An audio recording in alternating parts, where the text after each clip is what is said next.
Gostaria que você estendesse as suas mãos aqui para frente.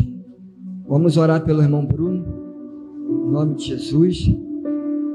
Senhor nosso Deus, nosso Pai querido e amado, meu Deus, aqui está, Senhor, meu Deus, o homem que o Senhor, meu Pai, preparou, Senhor, nesta noite, Senhor, para semear, meu Deus, a boa semente, a boa palavra, meu Pai, neste lugar. Então essa jornada, ela é longa e a gente vai encontrar alguns obstáculos. E juntos, como corpo de Cristo, nós vamos vencer esses obstáculos. Eu sempre gosto de, quando eu estou dirigindo um culto, quando eu estou ministrando, eu sempre gosto de brincar com os irmãos, de dar um sorriso, de trazer a igreja para junto dessa humanidade. Por quê? Porque às vezes, irmãos, a gente vai tanto em busca dessa espiritualidade, né? Às vezes a gente vai tanto em busca desse mundo espiritual, que às vezes a gente esquece um pouco de demonstrar o nosso lado humano de ser, de dar um sorriso. Às vezes achamos até que a gente expulsa o diabo com cara feia, mas não, o diabo você expulsa com unção em nome de Jesus. E não é pecado você sorrir, não é pecado você ser um crente feliz, não é. Pecado não é você ser humano para Deus. Pecado é você tentar ser Deus para outros seres humanos. É isso que talvez nós precisamos corrigir um pouco. A gente às vezes sobe no altar, a gente tem experimentado muito isso do nosso pastor, o lado humano dele, ele tem revelado a vida dele como homem, como ser humano, e a gente tem enxergado cada vez mais o pastor que nós temos, um pastor transparente. Eu acredito que é esse ambiente que Deus quer trazer para dentro do nosso ministério e para a manifestação do reino dele. É um ambiente de transparência, porque se você quer eliminar o mal, se você quer expulsar o diabo, acenda uma luz e você acaba com as trevas. Então não tem lugar melhor para você acabar com o mal, é num ambiente transparente, é você ser transparente, você ser humano. Porque não existe luta contra as trevas. Porque quando você se torna luz, você acaba dissipando as trevas. Se você está lutando contra as trevas, alguma coisa errada está entre você e eu como luz. Porque quando você acende uma luz, as trevas elas são dissipadas. Porque o ambiente de escuridão, ela prolifera o mal.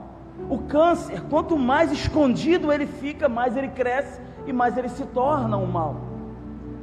Então quando você revela, quando você traz luz, quando você traz transparência para a vida de um ministério, para a vida ministerial, para a sua vida como cristão, você está trazendo a luz e cada vez mais você encontra-se em um processo de libertação e você aparta-se do mal. Amém, irmãos? Por que eu estou falando isso? Porque eu tenho conversado com algumas pessoas e elas têm dito que parece que estão desviadas da casa de Deus por uma falta de emoção. O que é isso? Elas entram na igreja e já não sentem mais nada. Então algumas pessoas têm dito para mim: Bruno, parece que eu estou desviado, o que eu faço? Entro numa busca, faço isso. Calma, irmão, às vezes você não está desviado. Às vezes você está apenas sendo levado para um grau de amadurecimento com Deus. Porque o homem e a mulher, quando entram num grau de amadurecimento com Deus, ele não precisa mais das emoções para se relacionar com Deus. Porque o campo das emoções está no campo da vontade. Talvez você já está se tornando um homem mais experiente na presença de Deus, aonde você não precisa mais das emoções para entrar nos lugares. Quantos lugares você entrou emocionado e hoje você já não pertence mais a esse lugar? Você entrou, esteve em alguns relacionamentos baseados pelas emoções, pelos desejos, pelas vontades, e hoje você já não está lá. Então, a ausência de emoção não é uma característica de que você não está sendo um servo fiel a Deus. Até porque a caminhada com Deus, ela não se resume em vontade. Você até começa com algumas vontades, mas Deus, Ele sempre vai chamar você para resumir a caminhada dele, com Ele, numa fidelidade. Lembra quando nós começamos o nosso relacionamento com os nossos cônjuges, nós éramos até muito cheios de vontade. Talvez hoje a gente já tenha a vontade mais equilibrada, mas pergunta ao seu cônjuge, e você responde também, se você não é mais fiel a ele hoje do que era antes. Então nós estamos indo por uma jornada com Deus, aonde o excesso de emoções, eles vão se esvaziando, porque Deus não trabalha na sua vontade, Deus ele trabalha no seu propósito. Quem trabalha na sua vontade é o inimigo, porque a gente lutou muito nesses anos para não fazer a vontade do diabo, e hoje em dia parece que fazendo as nossas próprias vontades já se torna a vontade do diabo, porque só existe uma vontade, a vontade de Deus. A gente leu aqui na palavra introdutória, a vontade de Deus ela é boa e agradável. Talvez nós não estamos experimentando tantas coisas boas, porque nós estamos realizando a nossa vontade e o nosso desejo, não é isso? Talvez se a gente começar a tirar um pouquinho das nossas vontades, começar a deixar um espaçozinho para Deus colocar o propósito dele na nossa vida, talvez a gente comece a iniciar uma realização de um trabalho junto com Deus. Porque, irmãos, Deus, ele quer nos dar muitas coisas, mas nós precisamos também estar preparados para todas essas coisas que ele está para nos dar. Amém? Por que eu estou falando tudo isso? Para a gente preparar o nosso coração para a mensagem de hoje. Quando o pastor Santos falou a pregar a boa semente, então a responsabilidade, você pode ter uma semente maravilhosa, mas se a terra não for boa, você perde aquela semente. Então eu estou tentando aqui nesses primeiros minutos fazer com que o Espírito Santo prepare a terra do teu coração, do meu coração, porque o Espírito, ele já sabe, o Espírito está pronto. O que precisa ser preparado é a carne, porque a alma, ela sente, ela precisa de vontades para reconhecer, ela precisa de terminações sensoriais para descobrir o que está acontecendo, mas o Espírito não, ele já está pronto, ele sabe. É por isso que no inferno não vai haver adoração, porque para adorar ao Senhor, precisamos estar em quê? Em espírito e em verdade. Não é a alma que adora. Quando a sua alma se submete ao Espírito, ela entra num estágio de adoração, porque ela se submeteu ao Espírito. Então, quando Paulo diz que a palavra de Deus, ela é apta para discernir, e ela vai entre a medula, é nesse exato momento que ele separa a alma e o Espírito, e te traz o discernimento do que você precisa fazer. E quando a gente está com disposição para fazer isso, é quando a gente começa a entrar nesse propósito que fomos convidados pelo nosso pastor para a gente entrar, é nos esvaziar de nós mesmos, para que deixemos espaço para que Deus preencha o que é dele em nós. Sabe quando Deus, irmãos, falou assim: façamos o homem à imagem e sua semelhança, e a semelhança? Essa palavra imagem, ela vem do original Tsalem. A tradução dessa palavra quer dizer um campo vazio, preparado para plantar flores. Então a imagem que Deus quer que nós sejamos é uma imagem vazia de nós mesmos, preparada para que Ele preencha a imagem dele em nós. E se nós estivermos cheios de nós mesmos, nós não daremos espaço para Deus preparar a imagem dele em nós, para que nós nos tornemos parecidos com o seu Filho. E por que Deus quer que você e eu nos tornemos parecidos com Cristo? Para que a gente pratique as práticas que o Filho dele nos ensinou. E acredite, irmãos, a prática que Cristo nos ensinou, elas são cabíveis, elas são praticáveis, senão ele não deixaria como ensinamento para a gente fazer. Amém, irmãos? Eu convido a você a abrir a Bíblia no livro do Êxodo, capítulo 24, nós vamos ler o 15 e o 16, amém?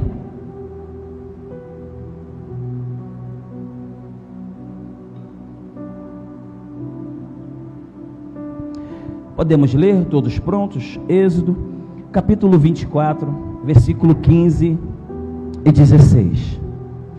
É tempo de instrução, é tempo de preparo para esses dias, irmãos. Podemos todos ler? Quando Moisés subiu, a nuvem cobriu o monte, e a glória do Senhor permaneceu sobre o monte, sobre o monte Sinai. Durante 6 dias, a nuvem cobriu o monte. Versículo 17. No 7º dia, o Senhor chamou Moisés do interior da nuvem. Amém? Irmãos, domingo, estávamos ali numa conversa simples, o pastor Santos, nosso pastor Carlos, estávamos ali, e o pastor Carlos, ele disse assim: eu acredito e tenho fé que nós estamos no caminho certo, porque nós estamos construindo a igreja no padrão de Deus. Qual é o padrão de Deus? É alimentar a sua igreja pela sua palavra. A Bíblia, ela do início ao fim, ela trata de comida. O homem foi colocado no jardim e ele foi expulso do jardim porque aconteceu o quê? Ele comeu um fruto que não deveria. E no Apocalipse vai sobrar uma mesa como resultado de tudo isso. Nós vamos ceiar nas bodas do Cordeiro. Então, do começo ao fim, a Bíblia trata de comida. Tanto é que na introdução da antiga aliança, na transição para a nova aliança, qual é o símbolo da nossa aliança com Cristo? Ela está posta sobre uma mesa. E qual é o nome dessa nova aliança? É a ceia do Senhor. Está relacionado ao corpo de Cristo, que é o pão, e ao sangue dele, que é o vinho. Então, em todo momento, a Bíblia trata com você e comigo de algo que é para nós nos alimentarmos e manter de pé. E nós somos, irmãos, resultado daquilo que nós comemos. Quando nós passamos mal e vamos ao médico, o que o médico pede para ele examinar? O que você comeu no dia seguinte? Ou ele pede um potinho para que você deposite ali o resultado do que você comeu? Então, através daquilo que você está comendo, ele consegue saber o resultado de como você está. E Deus, ele estabelece isso também como um princípio.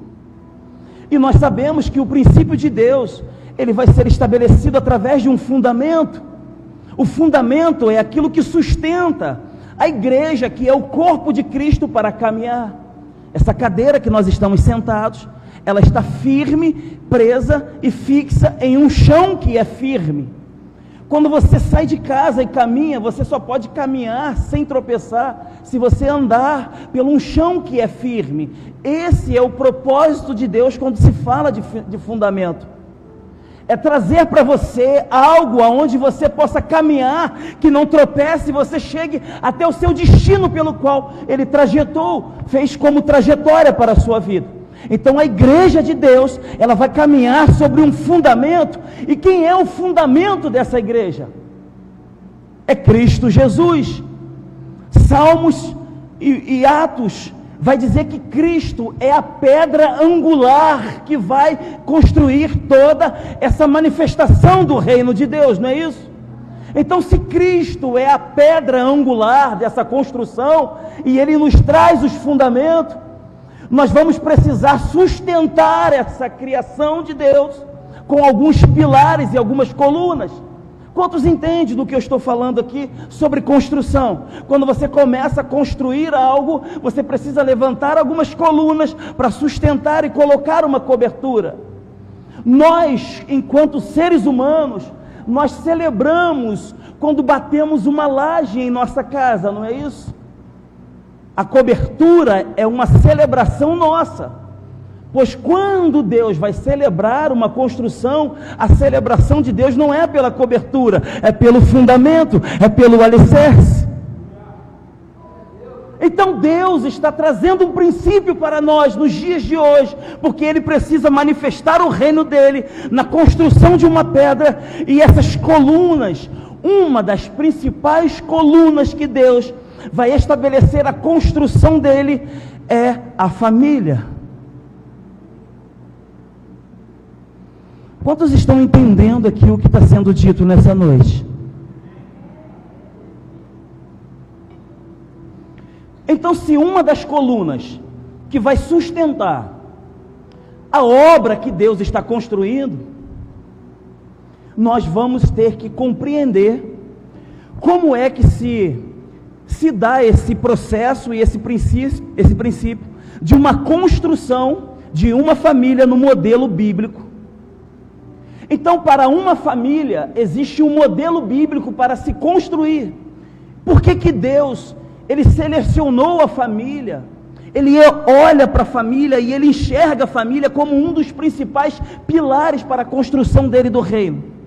Porque o homem e a mulher, quando se casam, é a única forma deles terem filhos. É quando o homem e mulher se casam e vão gerar filhos. Então uma família é um modelo, o laboratório que Deus enxerga para criar filhos parecidos com o filho dele. Porque o que ele entregou foi para quem? O reino foi para o... Então todas as vezes que Deus olha para uma família, Ele vê um grande laboratório, aonde ali possa sair seres humanos parecidos com aquilo que Ele um dia construiu. E para a gente entender o modelo bíblico de uma estrutura familiar, a gente vai ter que seguir lá no princípio. Todas as vezes que você e eu quisermos entender algo na Bíblia, nós precisamos buscar o quê? O princípio. Porque o princípio é onde tudo começou. Então, se começou de um jeito e foi Deus que estabeleceu, você não pode colocar as suas manias, os seus vícios, os seus modos para tentar realizar algo de Deus com o seu jeito. Então você vai ter que buscar uma instrução no modelo aonde Ele nos orientou como manter uma família de pé. Agora a gente entende por que algumas famílias estão sendo destruídas, porque não estamos seguindo o modelo do princípio de onde Ele estabeleceu. E a família funcionava muito bem lá no princípio. Qual era o princípio de modelo de uma família? Qual foi o primeiro casal colocado aonde? No jardim, Adão e Eva, não foi? Então a gente vai ter um princípio de um modelo, de uma estrutura familiar através da Bíblia. Adão e Eva no jardim, lugar de prazer, porque Éden quer dizer lugar de prazer. Mas eles conviviam no lugar de prazer, porque ali tinha uma responsabilidade. Qual era a responsabilidade que Deus inseriu para Adão e Eva? Vocês podem fazer de tudo, comer de tudo, menos um fruto. Então eles podiam conviver no lugar de prazer, de suas delícias, desde que eles pudessem ter a responsabilidade de manter uma estrutura familiar na ordem do que Deus estava dizendo. Então o modelo bíblico de uma ordem, de uma estrutura familiar, é você viver uma vida feliz diante de uma ordem que Deus estabeleceu. O nosso erro é achar que Deus, Ele vai manter a gente nesse lugar de delícia, como antes, sendo irresponsáveis da maneira que talvez alguns estão sendo. No momento em que Adão e Eva estavam propostos a serem responsáveis, eles puderam conviver nesse ambiente de delícia e de prazer com Deus, visto que Deus não colocou um muro em volta da árvore, Ele apenas deu uma ordem para que não tocasse no fruto. Por quê? Porque um relacionamento com Deus, irmãos, não está no campo do autoritarismo, eu mando, você faz. Não, ele dá uma ordem, ele estabelece um princípio, e ele deixa lá, você livre para escolher. E Adão e Eva, baseado nas suas escolhas, teve que perder o lugar de convívio com Deus. Então algumas de nossas escolhas estão fazendo com que nós percamos os nossos lugares aonde Deus colocou como princípio de estabelecer uma estrutura familiar para nós. E nós, enquanto seres humanos, observamos tudo isso e não estamos nos atentando. Estamos tentando fazer tudo do nosso jeito, e nunca foi do nosso jeito. Adão e Eva desobedecem a Deus, comem do fruto, e agora vão ser expulsos do jardim, para que não se tornem pecadores eternos. Perceba que quando Adão e Eva, enquanto eles estavam no jardim, não há relatos nenhum de que a vida dele conjugal era de um jeito ou de outro, nem falava-se da vida dele, só falava-se que Adão, ele se apresentava para Deus todas as tardes, para ter um relacionamento com Deus. Então o nosso problema com o nosso cônjuge, ele não está relacionado a quem eu sou e quem a minha esposa é, está muito mais relacionado ao ambiente que eu convivo com Deus. Porque quando Adão e Eva foram expulsos do jardim, ali começam os relatos de como a vida dele começa a ser. Eles têm filhos, um filho mata o outro, há um adultério, há um incesto. Então, a vida de Adão e Eva, enquanto casamento, enquanto família, vividas no jardim, debaixo de uma ordem, de um princípio, mantido em uma responsabilidade, era só relatos de como eles ouviam a voz de Deus. Então Deus está nos trazendo para esse ambiente de convívio com Ele, porque o homem quando peca não perde Deus, ele perde o ambiente de convívio, porque Deus estava lá para o encontro. Foi Adão e Eva, foi Adão que faltou o encontro, não foi? E quando Adão compareceu, atrasado, escondido, Deus quis saber do fruto? Não, Deus não quis saber do pecado dele, Deus quis saber aonde ele estava. Então, a ordem de Deus, no modelo de uma estrutura familiar bíblica, é: Deus alimentava o homem, e o homem alimentava a mulher, e a mulher distribuía esse alimento para os filhos. Houve uma disfunção no princípio da ordem de Deus, baseado num desejo humano. Qual foi essa disfunção? Lembrando que o significado da palavra disfunção é quando uma coisa está funcionando bem e ela para de funcionar, houve uma disfunção, ou seja, houve uma interrupção naquilo que funcionava muito bem. E essa interrupção acontece por quê? Por desejo de uma das partes.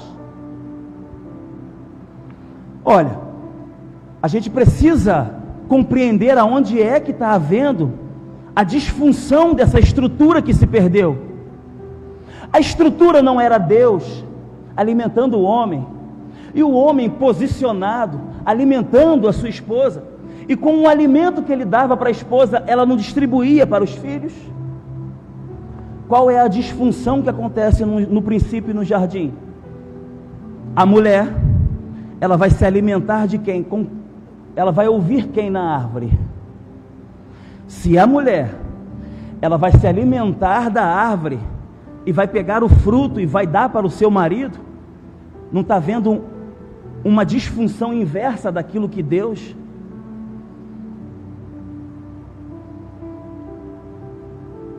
Então nós corremos o risco de estarmos seguindo com a nossa família. Se nós não atentarmos para isso, nós podemos estar atropelando um princípio de Deus e podemos estar fazendo uma ordem inversa daquilo que Deus estabeleceu para nós quanto família. Porque pelo que parece, nós estamos lidando aqui com o descontentamento de uma pessoa que convivia no paraíso com um homem feito por Deus e vai se alimentar daquilo que o seduziu. E nós estamos vendo aqui também um outro caso de um homem que não se preocupou em saber aonde a outra parte que sentiu o desejo de comer o fruto estava. Talvez o homem estava fora da posição e a mulher estava sem contentamento. Talvez seja esse trabalho que Deus está nos instruindo para fazer. Reposicionar homens e trazer um contentamento para dentro do coração, porque a gente só vai descansar quando nós estivermos contentes e felizes com aquilo que nós temos. Lembra da construção do mundo? O que Gênesis diz? E Deus ficou feliz com o seu trabalho e contente com sua obra, e o que Ele fez? Descansou. E nós não estamos descansando por quê? Porque nós não estamos conseguindo estar felizes com o nosso trabalho, nós não conseguimos estar contentes com aquilo que Deus já nos deu. Então, quando você não está feliz e não está contente, você vai estar sempre trabalhando para tentar conquistar coisas. E nós estamos falando de um Deus perfeito, que quando parou e descansou, foi porque esteve contente com sua obra. Ele podia ter dito assim: precisa de mais um rio, vou trabalhar mais. Precisa de mais uma cor no arco-íris, precisa de mais uma árvore. Ele nunca iria descansar. Mas a gente está falando de um Deus perfeito, que ficou feliz e contente e descansou. Talvez Deus te trouxe aqui nessa noite para dizer: descansa, esteja contente com o que você tem, esteja feliz com o seu trabalho, satisfeito.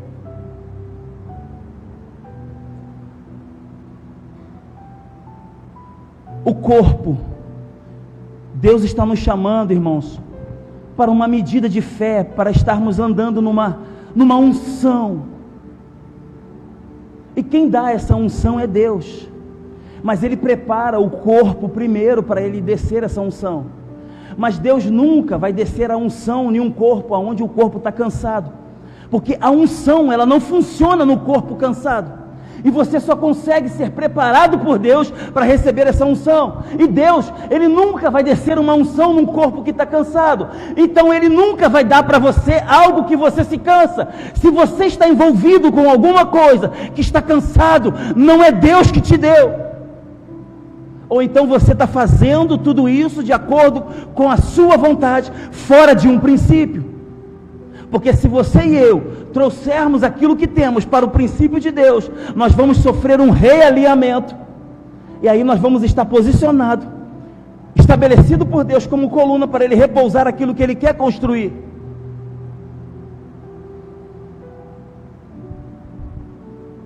Nós estamos recebendo de Deus hoje uma instrução de um realinhamento.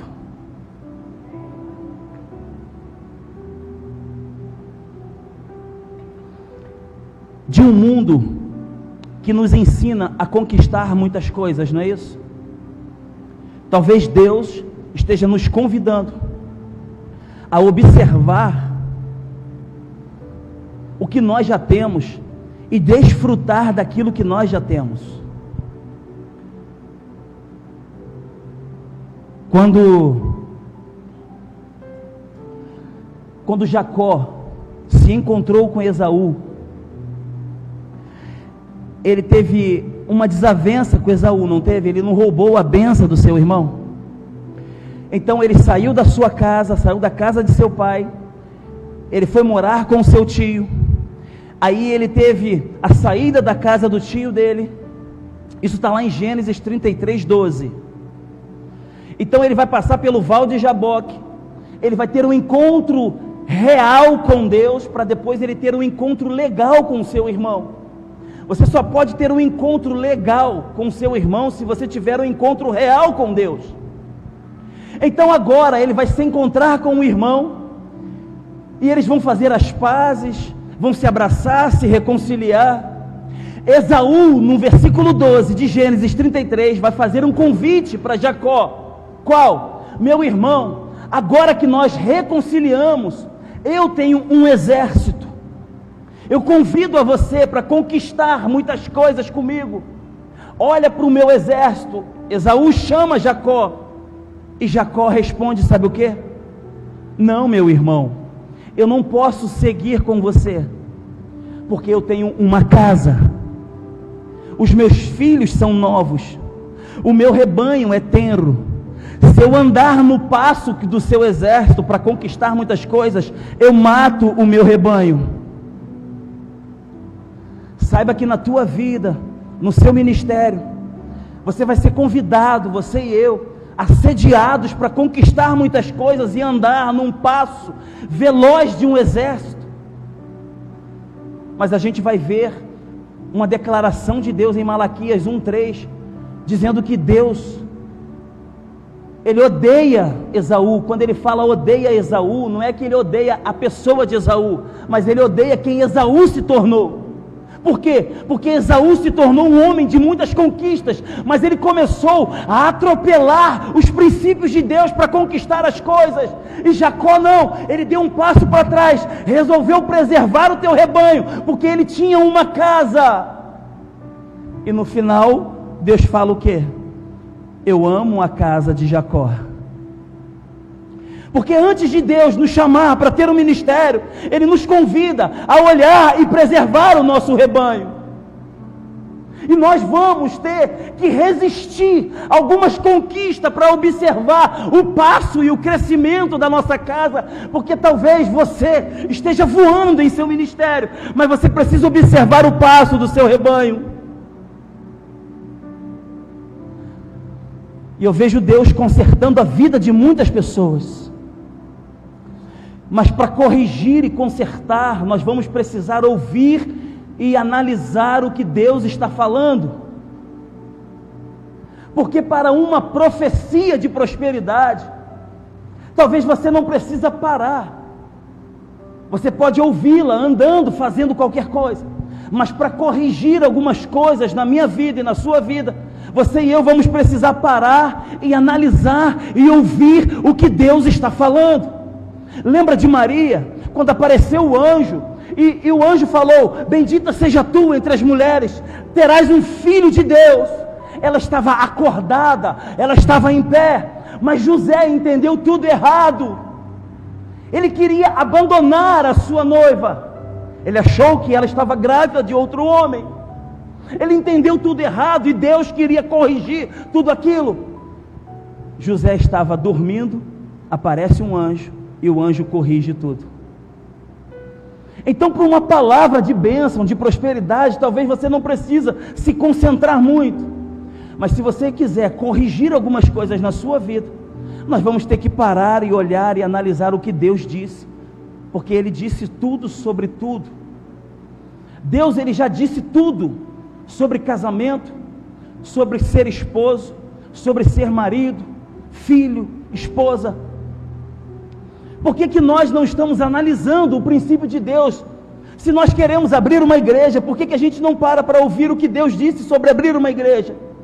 Se a gente quer crescer e expandir, por que a gente não para ouvir o que Deus falou sobre crescimento e expansão? Se a gente quer ter filhos, por que a gente não para ouvir o que Deus falou sobre como criar nossos filhos? Por que nós estamos criando os nossos filhos baseado naquilo que nós estamos nos informando pela internet? E aí eu entendo o lugar que o nosso pastor quer nos levar.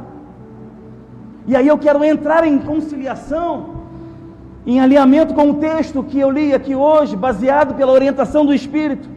Quando o pastor nos coloca uma tarefa de jejum, e ele nos tira algumas coisas do mundo, ele quer criar um espaço vazio do mundo, e deixar a gente prontos e aptos a receber a informação de Deus, como guiar a nossa família. Porque a partir do momento que eu deixo de ver a novela, o futebol, as minhas informações, elas vão tendo mais espaço na minha mente, e aí Deus consegue ter o livre arbítrio para construir algo em você através do princípio dele, não é isso? E qual foi o texto que nós lemos?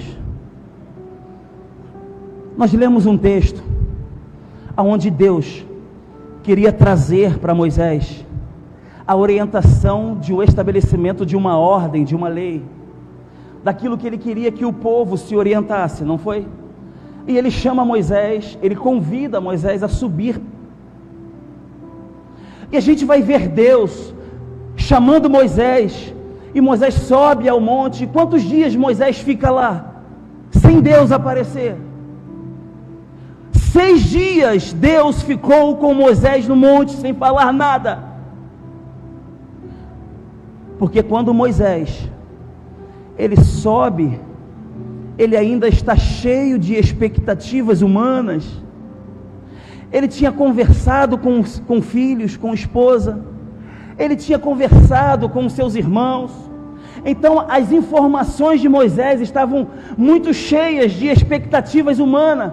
Deus precisava de um homem preparado, desabilitado de suas habilidades, porque às vezes a gente entra na presença de Deus tão cheio de habilidades, que a gente acaba fazendo a obra de Deus com a nossa força, e não com aquilo que Deus está nos orientando. Então Deus está trabalhando para isso nesses dias. Eu sinto que Deus está nos chamando para viver uma vida onde nós nos esvaziamos de coisas do mundo, de informações humanas, para a gente entrar na presença dEle, vazios de nós mesmos. Porque no 7º dia, o que é que vem e cobre Moisés? Não é a glória de Deus, a nuvem? E Moisés só consegue receber as instruções de Deus depois de 6 dias no monte, sem dizer nada, vazio de si mesmo. Aí Deus consegue falar com Moisés, porque não existe nada mais cheio, mais vazio do que um homem cheio de si mesmo. Você já tentou dar conselhos para uma pessoa orgulhosa, cheia de convicções?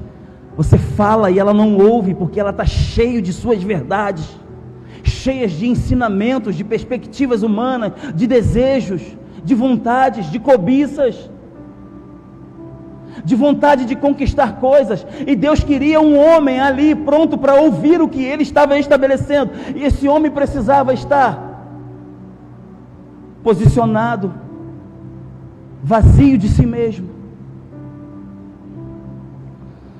Eu queria convidar a você, para a gente não perder tempo, Salmos 119, 83.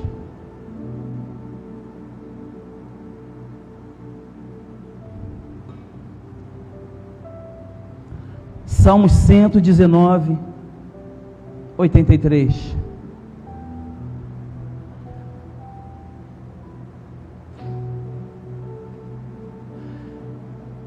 Em algumas versões vai estar escrito odre no lugar de vasilha. Davi, ele está entrando num estágio de amadurecimento com Deus, aonde ele revela o que ele sente que está se transformando e o desejo do que ele queria ser, porque ele conhece o processo da fabricação do odre. Ele diz assim: embora eu seja como um odre, uma vasilha inútil, não me esqueço dos seus decretos. Em outras traduções está escrito: embora eu seja como um odre na fumaça, existe um vinho preparado. Esse vinho, ele é o avivamento. As uvas já estão prontas, elas já estão pisadas. Mas o que Jesus diz lá em Mateus 9,17? Não se deita vinho novo em odres velho, não é isso? Então, a espera de um avivamento, o avivamento é a vontade e soberana de Deus sendo cumprida e exigida pela responsabilidade dos homens aqui na terra. E esse avivamento que a gente tanto espera, a gente vai ver o princípio maior de um avivamento, está lá em Ezequiel 3, 37, 7, aonde Deus vai estabelecer uma ordem, aonde os ossos vão se realinhar, não é isso? Deus vai estabelecer uma ordem para os ossos entrarem num realinhamento, porque os ossos estavam desalinhados. E qual é o princípio de um avivamento? Porque se a gente acha que Deus vai fazer uma obra e Ele vai colocar uma construção sem que uma dessas colunas não estejam de pé, e qual é a principal coluna de uma construção, de uma manifestação do reino de Deus? Não é a família? E se um dos maiores princípios de um avivamento não é Ezequiel 37:7, aonde ele está dizendo pode reviver esses ossos? O avivamento não é um realinhamento de você ter uma vida reavivada com Deus. E ele está falando, dê uma ordem, vai realinhar ossos com seus ossos, não é isso? E qual foi o princípio de um realinhamento de um osso, de ossos dos meus ossos? Gênesis 2:23 vai dizer o quê? Quando Adão se encontra com Eva, ele vai dizer que ela é o quê? Osso dos meus ossos. Então, se a gente espera em Mateus 9:17, porque Deus ele estabelece o princípio, Jesus nos dá o caminho para vivê-lo. O caminho para viver o princípio de um avivamento está em Mateus 9:17. Qual é o fundamento? Existe um vinho preparado, mas eu preciso que os odres estejam prontos. E se o avivamento é um realinhamento, e se quando Adão, casado com Eva, disse que é osso dos meus ossos, aonde é que Deus vai começar a fazer um realinhamento numa coluna, para estarmos preparando essa obra que Ele está para se manifestar? Como pode Ele trazer um avivamento, se uma das colunas principais não está entendendo o princípio do que Ele estabeleceu? Então Deus está nos convidando para viver um realinhamento, e Ele está nos colocando para viver o processo de um odre, porque o odre, ela é a parte da coxa de um animal, onde é costurado, ele é preparado, e ele passa pela pedra, não é isso? E depois o processo dele, ele passa pela madeira, nós passamos pela lei, passamos pela cruz, e agora o odre, o último estágio dele é o que? É estar pendurado em uma fumaça. Por quê? Porque a fumaça é o símbolo da glória de Deus, e a fumaça, ela tira o cheiro da carne do odre. Então a gente começa a entender o processo desse propósito que nós estamos sendo convidados pelo nosso pastor. Se nós estamos para viver uma obra de Deus, se nós estamos para viver um realinhamento,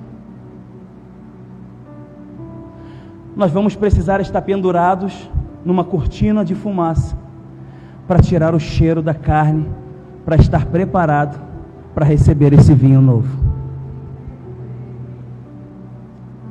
Ministério de Louvor, eu convido. Quantos entenderam a palavra do Senhor nessa noite, irmãos? Quantos estão entendendo o preço que nós estamos pagando para nos esvaziar de nós mesmos? Eu convido aos irmãos para estar orando a Deus, para a gente estar entregando essa mensagem, porque nós vamos precisar, irmãos, entender uma coisa. Os irmãos, eu convido a ficarem de pé. Os irmãos e eu precisamos entender uma coisa. Muitas coisas, elas são de Deus, não é isso? Mas se tem uma coisa que Deus, Ele não reparte com ninguém, é a sua glória. E a glória de Deus, ela é diferente da unção. A unção, Ele entregou para o homem. A unção é Deus sendo Deus a partir de alguém. E muitos de nós, lá atrás, tivemos a unção de Deus conduzida pelas nossas vontades. Alguns se perderam, alguns se subornaram, alguns se encheram de desejos e se corromperam. Então, por muitos anos, o culto, ele foi ministrado pela unção do homem, que é Deus sendo Deus através de alguém. Mas nós estamos precisando retornar à origem de como era ministrado o culto. Lembra lá em Reis, quando Salomão inaugurou o templo? O sacerdote se prontificou, ficou de pé, quando ele ia ministrar o culto. O que entrou pelo... Não foi a glória de Deus? E a Bíblia não diz que ninguém conseguiu ficar de pé? O culto, quando ele é ministrado pelo homem, você e eu, até conseguimos fazer alguma coisa. Uns resistem, outros se convertem, outros vão até embora. Mas quando o culto é ministrado pela glória de Deus, você não consegue fazer nada. E se nós voltarmos à origem de começar a ministrar o culto pela glória de Deus, quem sabe ele não entra como um vento impetuoso, e as decisões que você quer tomar em largar o seu casamento, desistir do teu filho, essa vontade que você tem de desistir, esse cansaço, quem sabe nós conseguimos ministrar o culto na glória de Deus, e quando ele encher a sua vida e a minha, você não desiste de tomar essas decisões.